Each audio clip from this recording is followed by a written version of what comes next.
We need to engage on the terms that the left is foisting on us. I'll give you a great example of this. Great example of this yesterday.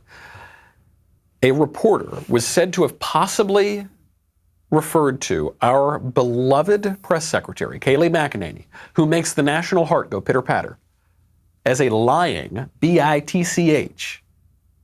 Now, you could hear it on the audio. We all thought it happened for a moment, and this became a big story on Twitter. Take a listen and see what you hear. But I encourage you to read the op-ed. Yes. On the China vaccine research, this yes. is very You've gotten 2 questions, which is more than some of your colleagues. Yes. Thank you, Kayleigh. Okay, you don't want to engage. Okay, did you hear that at the end? Okay, you're a lying witch.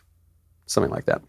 That's what I heard the first time, and this kind of went around the internet, and some conservative publications were pushing this, and conservative blue check marks were pushing this. But then someone pointed out that it's actually, if you slow it down, that's not what she said. She said, okay, you don't want to engage. Now, initially, I thought this was a ridiculous excuse, so we slowed it down.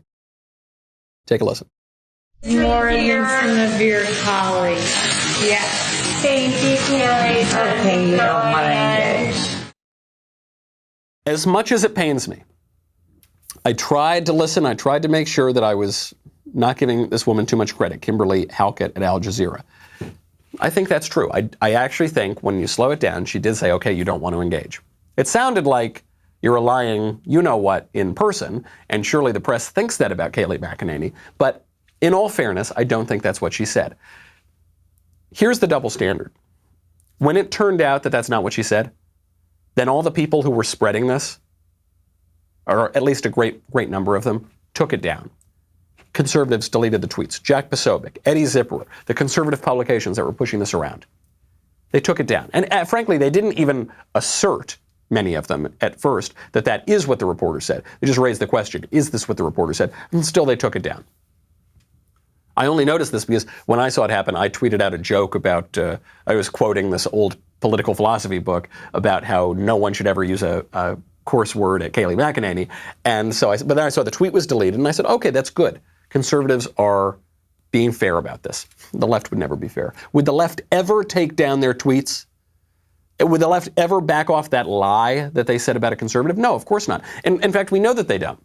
A perfectly exemplary lie. Donald Trump called white supremacists and neo-Nazis very fine people at Charlottesville.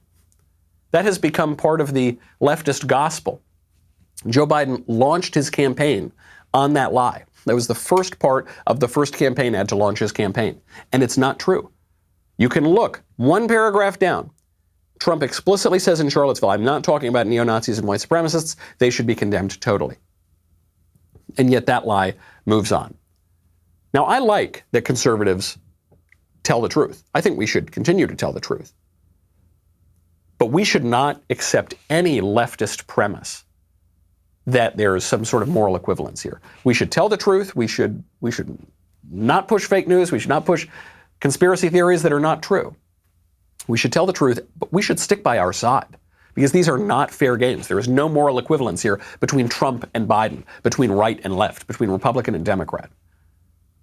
They are not the same. They are not playing by the same rules. They're not pushing for the same goods. The left wants to destroy this country, and they're doing it right now with torches, while pulling down statues, while knocking down buildings. The right is trying to build up that country again. And we should not pretend that the stakes are any lower than that.